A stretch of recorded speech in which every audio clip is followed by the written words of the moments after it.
Vijay sir அறிமுகமானப்ப எல்லாரும் திட்டினானுங்க. அப்பனை வச்சு வராரு, அப்பனை வச்சு வராருன்னு. அந்த சொல்லு, அந்த இழிவான சொல்லு தன் பையனுக்கு வந்துடக்கூடாதுங்கிற ஒரு விஷயத்துல விஜய் சார் கரெக்டா இருக்காரு. அவரும் எந்த இடத்துலயும் பையனுக்கு ஹெல்ப் பண்ணல. சஞ்சயும் எந்த இடத்துலயுமே அப்பா பேரை யூஸ் பண்ணி முன்னேறல. அப்பனுக்கும் பிள்ளைக்கும் சண்டை, பிள்ளைக்கும் அப்பனுக்கும் சண்டை, பெத்த புள்ள அப்பனை மதிக்கல, அப்பன் பெத்த புள்ளைய மதிக்கல அப்படின்னு நிறைய பேர் கூவிட்டு இருந்தானுங்க. எதுங்க இப்ப விஜய் சாருக்கும் சஞ்சய்க்கும் சண்டை. சஞ்சய் வந்து தன்னுடைய அப்பா விஜயை மதிக்கல, விஜய் வந்து சஞ்சயை மதிக்கல அப்படின்னு நிறைய பேர் சோசியல் மீடியால கூவிட்டு இருந்தானுங்க.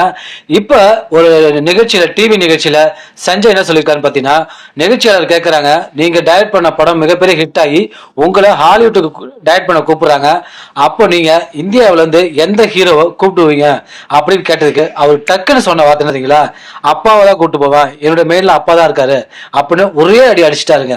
இப்ப போதுமாடா அவங்களுக்கு பையன் வர்றான். என்னதான் இருந்தாலும் 1000 சண்டைகள் இருந்தாலும் அப்பா போல உறவுங்கிறது யாராலையும் பிரிக்கவே முடியாதுடா.